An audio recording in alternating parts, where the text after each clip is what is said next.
Good morning, good afternoon, and good night, and welcome to the Amateur Otaku podcast.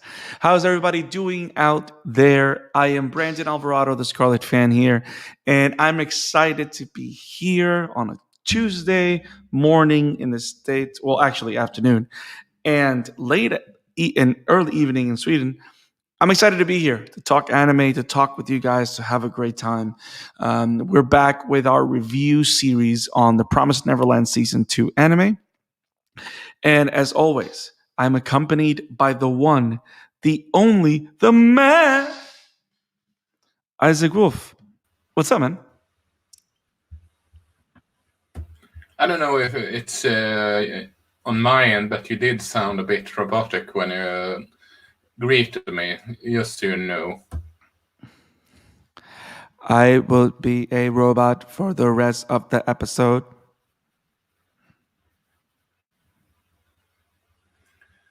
Anyway, it's going good. It's going good. You're really I'm gonna sorry move about on? yesterday, but You're really gonna move on from that? what? I did a horrible robotic impression, and you're just gonna walk away from that. Not worth my time. Wow. Okay, pun master flex. How you been? You been good? Yeah, I'm doing good. I'm sorry for yesterday, but yesterday was my part of why we didn't, we had to postpone. So, but don't you worry, we are here now instead. Yeah. So don't worry. The good thing is that we're staying on schedule. We've done it. We've done it for a while now. We're doing 2 episodes a week, Isaac. It's actually pretty awesome. So we've become pretty consistent. I'm really happy about that, and I just want to keep it up. And we're back here with the series that we've started earlier this year. We're going to follow with it now. We're back to the Promised Neverland, which has become a very crazy topic in the anime world as of yet, especially with the latest 2 episodes. I think. With all the different decisions that are happening with the show, the way it's diverging strongly from the source material or manga, and the way fans are reacting. And I know that you probably have a very specific take about this because you have read the manga and you are collecting it. So it's gonna be. I think this is gonna be an interesting episode because you're gonna have a very unique take as a manga reader, and I'm gonna have a unique take as a anime watcher only. I'm really excited to see how this conversation goes. And if you guys at home love what we do here at the Amateur Otaku podcast, if you're watching it on YouTube, make sure to subscribe and click on that like button, share with your friends, and click on the bell for notifications. Make sure you set up those notifications so you do not miss any streams, you don't miss any episodes, you don't miss any coverage on the reviews that we do on anime every week, on the reviews that we do on Promised Neverland and Attack on Titan, the final season. We don't want you guys to miss anything, to make sure you subscribe, like, and hit the bell for notifications on YouTube. Also, if you love the Amateur Otaku and you prefer the podcast side of it, the Amateur Otaku podcast is available on Spotify, Radio Public, Google Podcasts, Apple Podcasts, Stitcher, so many places. You can find it, subscribe, or follow and enjoy the show there. I do want to say our Attack on Titan review series and our Promised Neverland series is a YouTube exclusive, so you will only find it on the YouTube channel. So you just have to, if you have YouTube Premium, you can actually listen to it without having to watch it. But it is a YouTube exclusive content. Now, if you guys want to wait for a full review of the season, we will do a podcast episode where we completely review the season once it wraps. But now, Isaac, I say we jump right into this. So I thought you promised that we would never jump into this because stuff like this lands.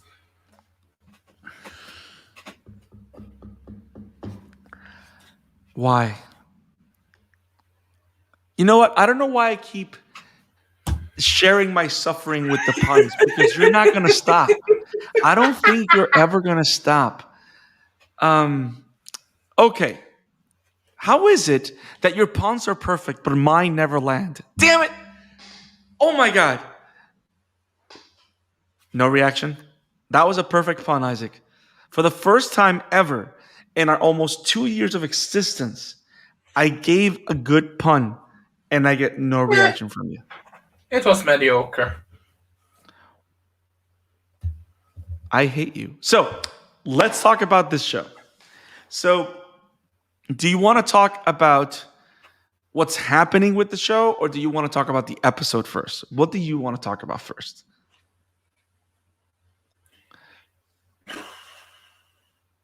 It doesn't.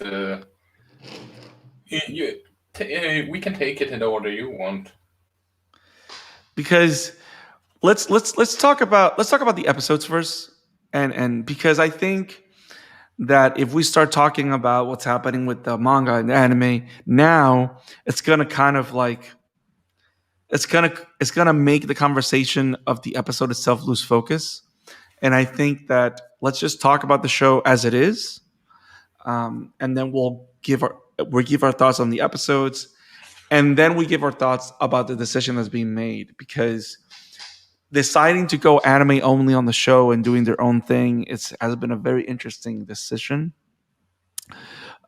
So, but I have my own way of thinking of that, and I know you do too. So let's talk about the episodes. So the first thing I got to say is episode 5 was pretty cool, was pretty awesome. Um, One of the things that struck me as very odd or very weird, and it's the fact that we skipped another year. Did you notice that? Which makes it even more.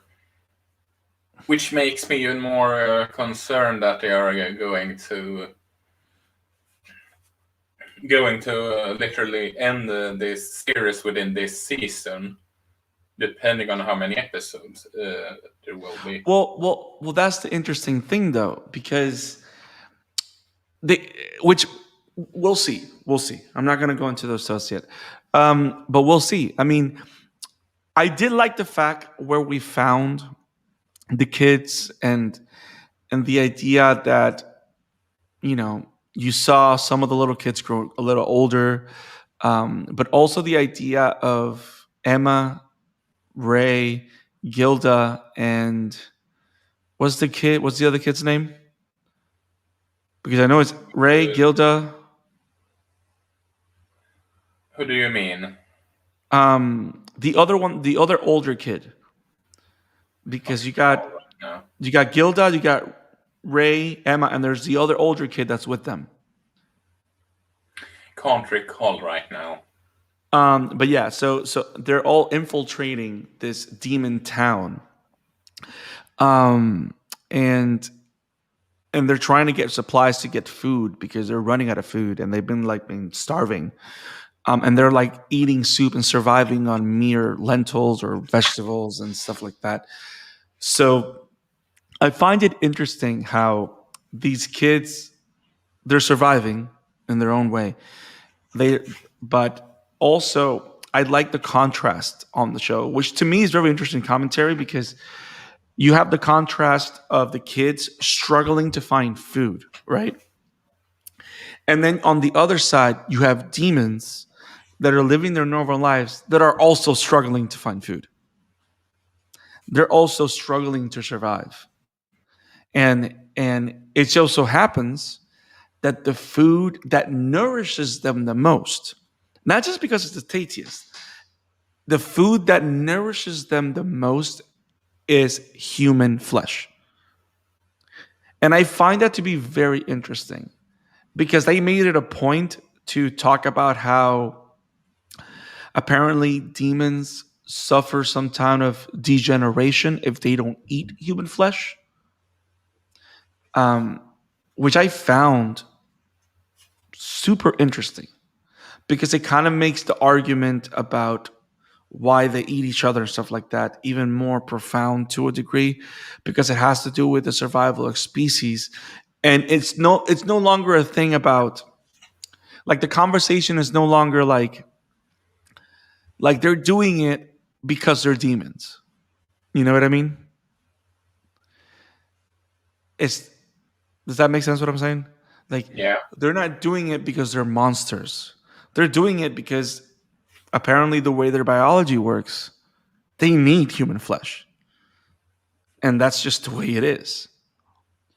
Which I hope they pay that off in an interesting way as the story moves on. But apart from that, this was a very contained, very tamed episode, really. Um, the only thing that I think stood out to me, apart from that observation, is how Emma is kind of like at her wits' end. You know what I mean? Like she's Yeah. already like she's like tired and like kind of losing hope and barely holding together. And which I don't want to talk about the big reveal, quote unquote, at the end of the episode before I hear your thoughts on the episode overall. But I don't want to jump into the anime only stuff right now. I want to focus on that as the episode. You watching the episode, understanding that the anime is its own thing. What were your thoughts of the episode? I mean, how should I put it? If you look at it from a adaptation perspective,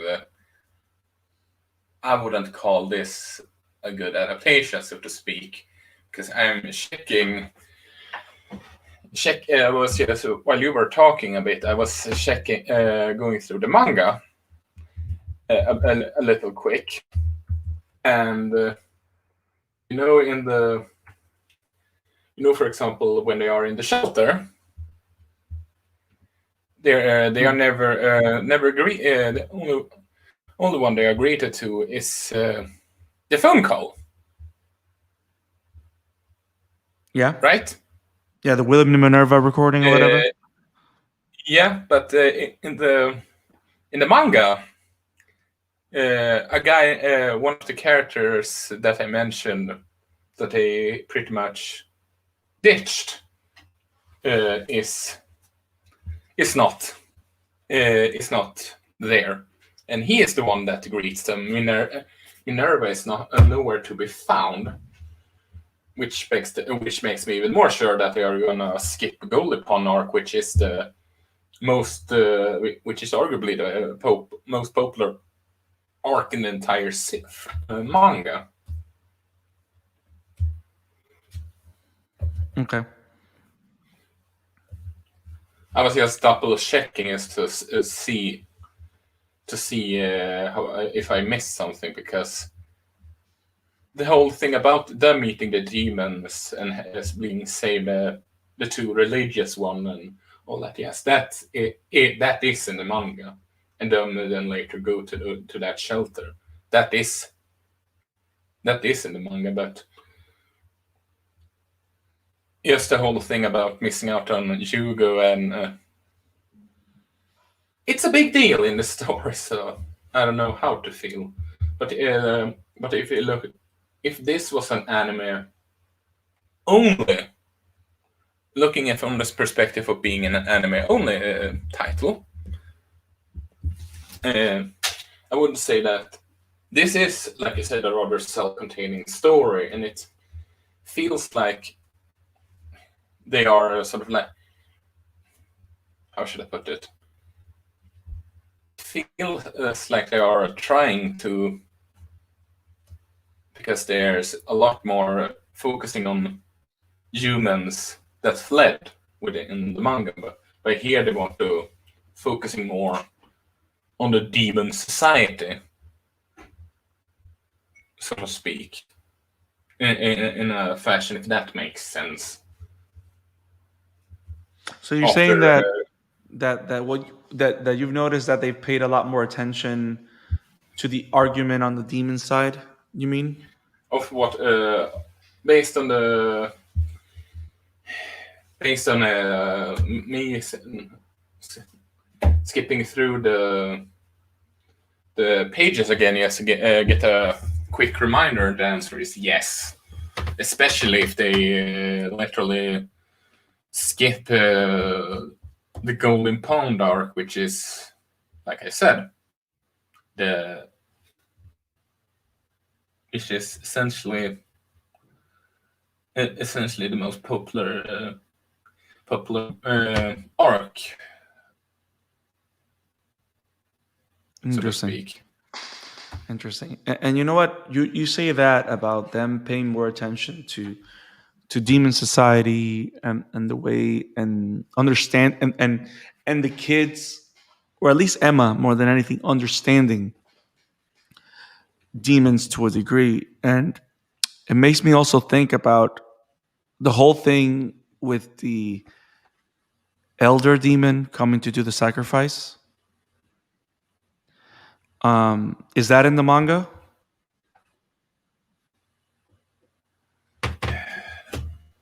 That you remember? If it is, I don't have that volume. No, that's fine. If it is, I don't have the volume. So pretty much, and I think based on what you're saying, the idea that we see like demons degenerating because they don't eat flesh, that's one. And two, you have this demon like praying for his family and like wanting their family to survive. And Emma kind of like analyzing and digesting that idea and going like, just like us, demons have families. Demons have people that they care about, people that they want to survive. You know what I mean? Yeah. And I find that very interesting. How demon society also has hierarchies, because you hear from these guys that end up chasing Emma, Ray, Tommy, and Lanyon, and Gilda. They don't have access to the best food because they're not of noble status, because they are poor. So that's the reason why, they, at least the kids, suffer more apparently, because they don't eat flesh or stuff like that. But yeah, I think maybe that may be part of the argument here, and the idea of how the different societies survive and the different areas of that. I'm surprised that after episode 4? I'm surprised that we haven't seen Mama again, when she was supposed to be hunting the kids. And technically it's been a year. No, correction. It's been 6 months, I think, since they left the shelter. It's been a year since they left. It's been like 2 years since they left the farm. It's been 6 months since they left the shelter, something like that. But time is moving very briskly. So I just want to see Mama again, because I think she's, whatever they're going to do with her, I'm really excited to see what that is. But let's talk about. To some degree, it feels like because the mangaka is involved with this adaptation, and it sort of feels like he, how should I put it? He asked them to change the direction or to try new things out, just to see what gets the better reaction, so to speak. Yeah. So I was actually talking about. Now let's talk about this, because I feel that you want to talk about the whole manga situation, and I want to talk about it. So let's talk about the big reveal at the end, and then we'll jump into that discussion. Norman's back. In my understanding, that's a big change from the book. Like, you don't like. Apparently, I heard somewhere, and I'm going to say this not because it's as a spoiler for the manga people, but I'm just going to say it to make a point of how big it is that he's coming up now. Is that apparently Norman does reappear in the manga, but it's like when they are very much older. Yeah. So Yeah. so this is a big departure. So Which again, which is why I'm from here on out is going to look at this series as its own thing instead of an right, adaptation in my book. right, which it is. Which, in my understanding, that's that's the official statement. I think from the creators at this point that it is anime only, that they're doing their own thing. Which, Which is a by the way, goddamn shame, considering there is so much good stuff in well, the and the manga. that's where I want to hear you. That's where we're gonna have this conversation. You see, it's a shame, um, and I understand where that's coming from. But at the same time, I'm excited that Norman's back. I'm excited that he's there. I'm excited that he's apparently with people that have skills to kill demons, because apparently that's a thing now. We don't know if the people that he's with are demons themselves or if they are actual humans. We don't know. Let me put it like this. For example, the Goldipon arc that I'm talking about, talked about a lot. Some might actually compare it to the Saijin arc in Dragon Ball, where Son Goku is learning that he is an alien instead of a human with special abilities. To some degree. As in when he's training with Kamisama? As in, he needs... as in the Raditz... yeah, all that, yes. His brother Raditz arriving, and then he gets knowledge of Vegeta and Nappa. All that kind of stuff. Because it's... well, arguably so it's a big fundamental arc. I would argue so, yes. Yeah, because that Raditz arc, that whole arc set the tone for what Dragon Ball Z was. Like Dragon Ball Z is saying like, "Hey guys, we're changing the game. We're leaving Earth." That's literally what that means. And in Super, they're leaving the universe. Yeah. So now, before we continue, because I want us to finish the conversation on the show. Are you excited that Norman's back? I am. I'm interested in Right. Norman's back. To me, I saw it as the show's response to Emma's despair. You know what I mean? Like Emma is in a place where she's like at wit's end, and she's like kind of losing hope, and like Norman is this shining light. You know what I mean? What To makes kind me of wonder,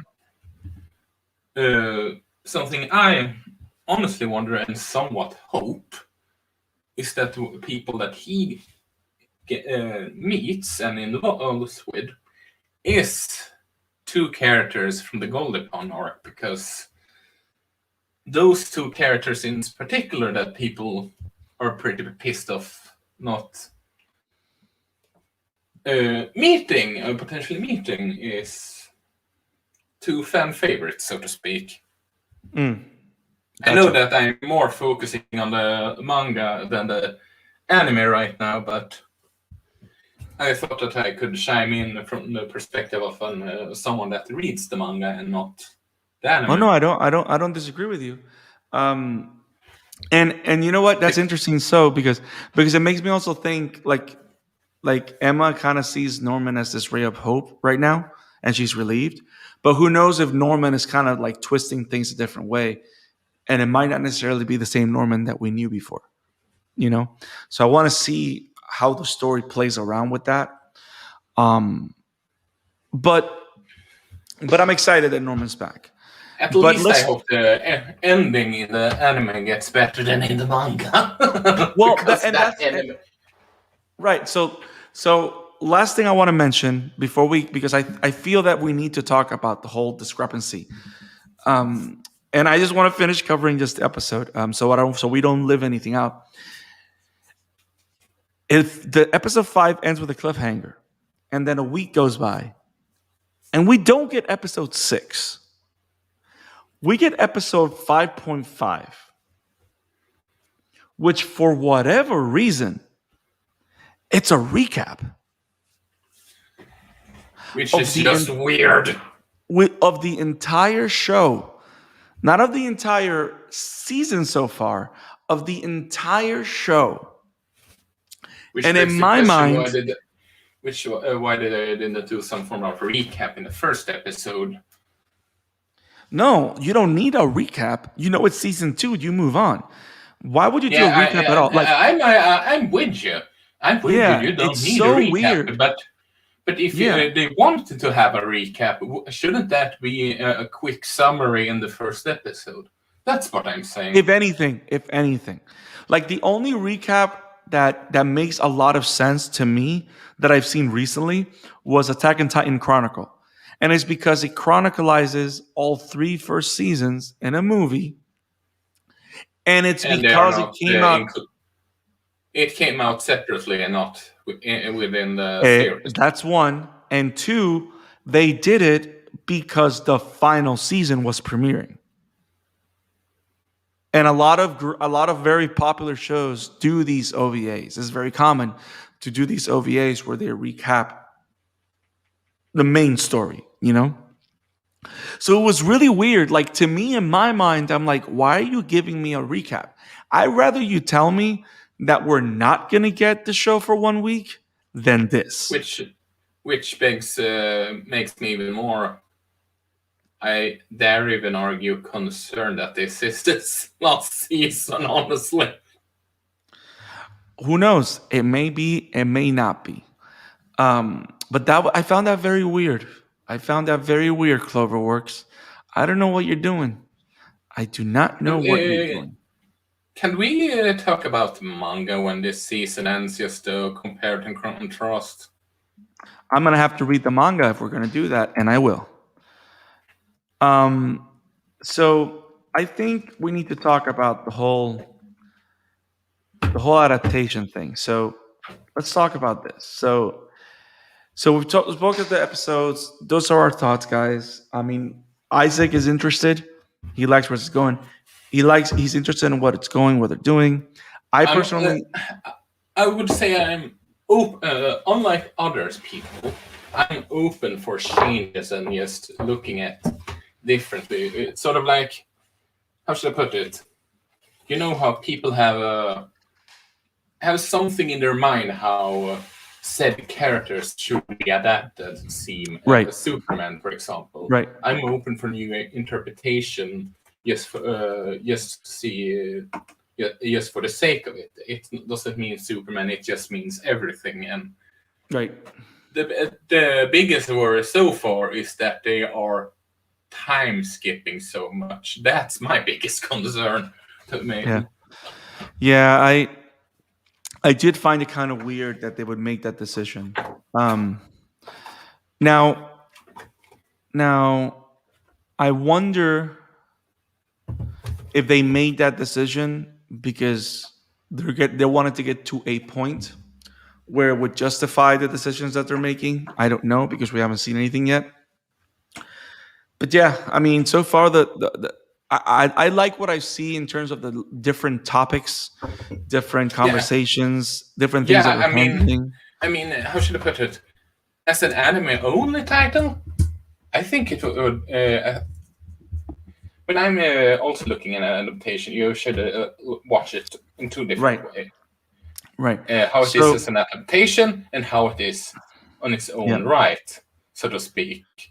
And sort of like, how should I put it? If it's sort of like with, like I said, Man of Steel. Do you like the adaptation?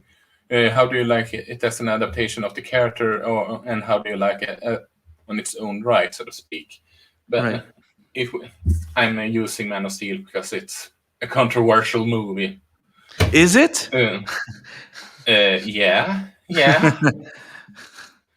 Yeah. But like, and And on the anime only aspect, I think it's good. It's not as great as the first season, because the first season it really delved into the whole. Then we had the whole. Oh, we need to plan the escape. It's horror. How do we focus on it? How are they going to escape? Yeah. So to speak. Where,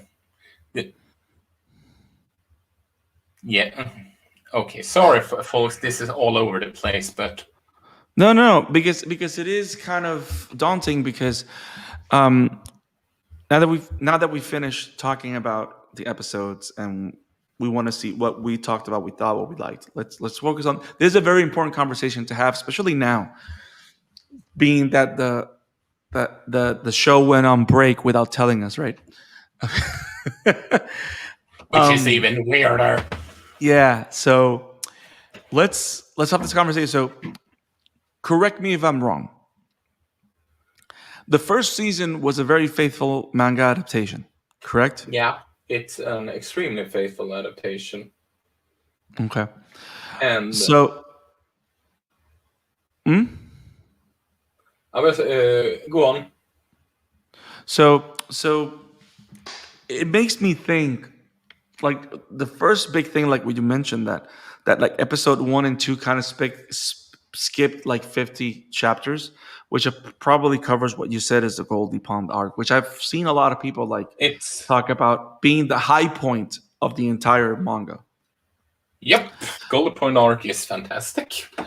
So what makes me think about all this is They are doing the Golden Point arc after when they're arriving at the shelter. They are meeting up with the monsters first.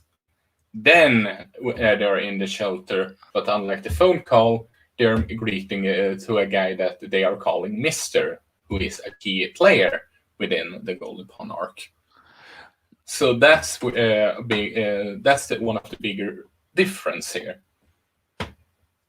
That's where they are splitting up, so to speak. Yeah, and what makes me also think is the idea of, because you know that authors always have multiple drafts of something, right? So who knows if the author, the mangaka, was giving the ability to say, you know what, I actually had another take on this. I had another strain that I wanted to explore, but I didn't. So what if you let me do this now? So now we have two versions from the same mangaka of the way he wanted to direct the story. And maybe through doing that, he's not necessarily eliminating portions, but he's reorganizing portions. And then maybe Mister and all those, maybe Norman found those people. I don't know. It could be, right, and we'll see. And not only that, it's like you cannot blame an author for taking the opportunity to do something different or what he thinks could be better if they are giving that opportunity. You know what I mean?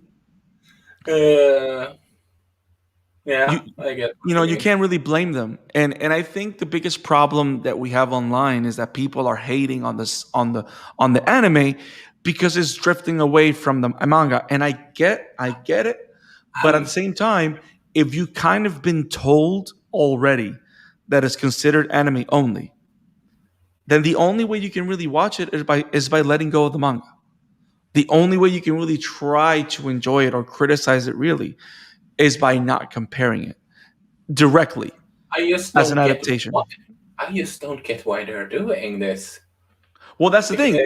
I guess we'll see.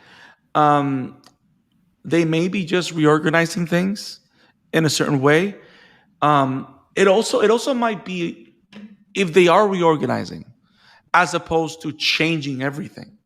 because they are changing things. Like, for example, I'm very excited, and I think a lot of people are excited also about the whole mama plot. Like that wasn't on the manga. So I really hope that plays out and it's awesome. And creates certain different levels of which tension and begs, stuff like that. which begs the question, and I don't know. I think you said that last time we talked about Promised Neverland on how maybe they are adding her in for the anime just because of her popularity in season one. Exactly. That's a big thing. And that's a big if, that's a possibility. But also it takes me back to I was talking to my friend Jeremy, and we're talking about Attack on Titan. And one of the things that's very interesting is that apparently in interviews, Isajama has made it a point to say that the reason he's working so hard with the development of the series is because he wants the anime to be his definitive version of the story. That is a bad way of wording it, considering the fan base of manga. And I'm talking about Attack on Titan. Oh, Attack on Yeah, Titan. yeah. I'm Sorry, not talking about Promised Neverland. No, I'm not talking about Promised Neverland at all. I was just I was off focus there for a second for some reason. No, you're fine. But that's what Isayama says. Like he wants the anime to be the definitive version of the story, which is why yes, and it shows, especially how he moves certain things around, but are still there, and like the whole Emir plot, how he reorganized it. I think it was perfect. At least the Emir, the first Emir, not the one that will. I'm gonna shut up now. So I was about to spoil something. I'm not gonna do it. But I'm not saying that that's what's happening with Promised Neverland. But if that's the idea, then we need to give it time, because I think it's too early to condemn it. I think it's too early because we haven't really seen enough. We can't really judge it based on 5 episodes, even though we've seen some bizarre things. But hopefully, it pays off. Yeah, Let me. definitely. I just hope the fan base overall, because you and I both know that the anime only. Let me see.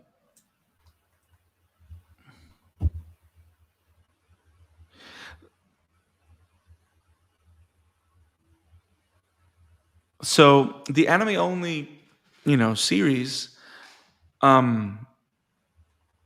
It's too early for us to judge it. And for people like me that watch the anime alone, like I have not read the book.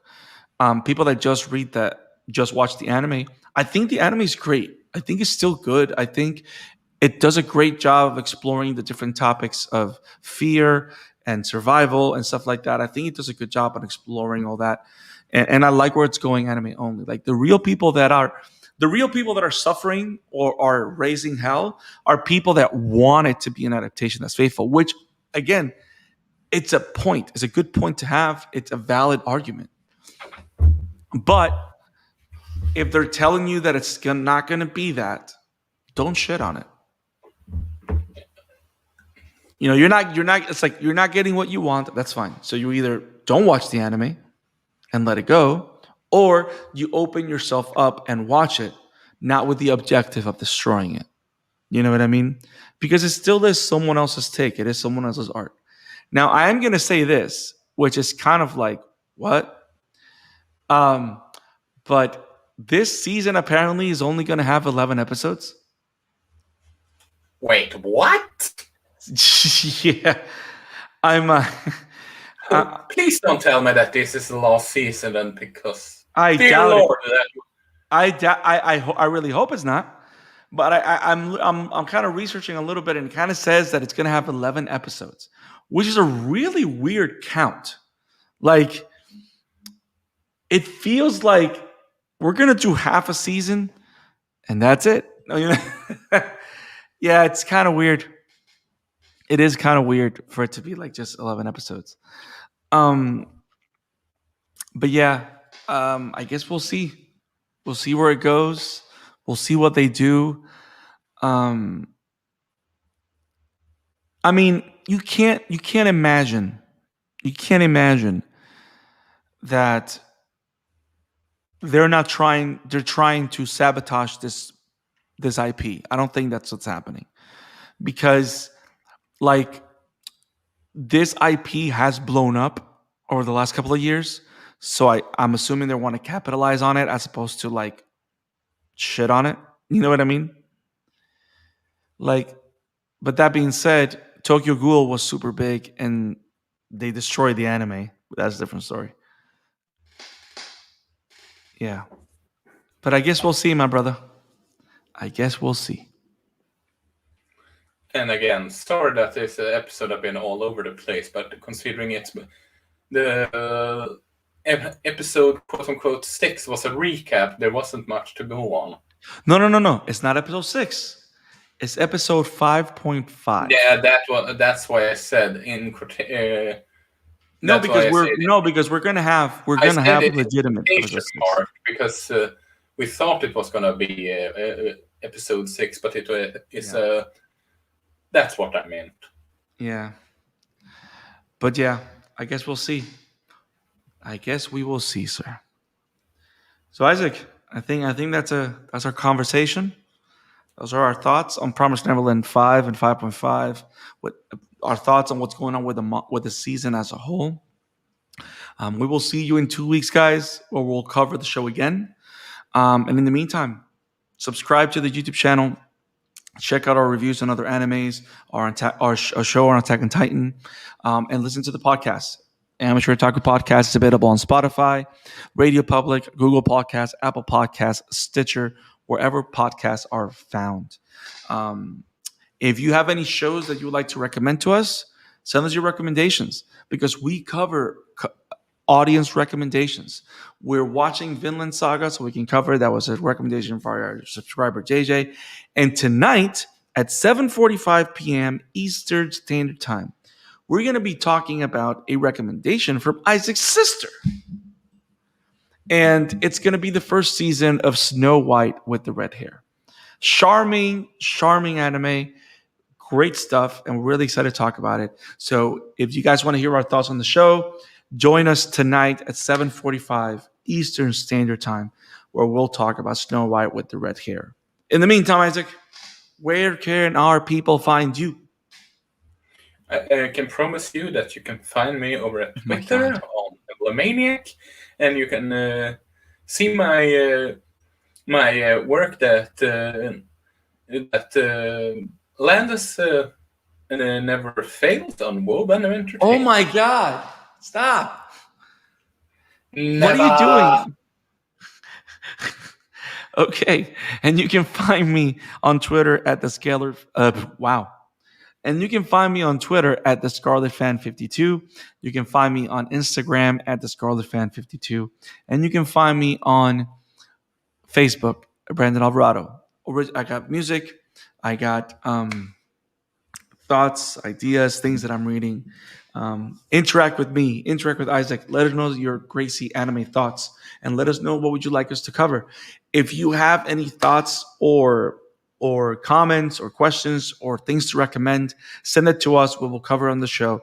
What we want to do is start conversations about great anime with you guys and with others so that others find the shows that fit for them because we want people to watch anime all over because it's awesome. Have it awesome, guys. See you tonight. Peace. Peace.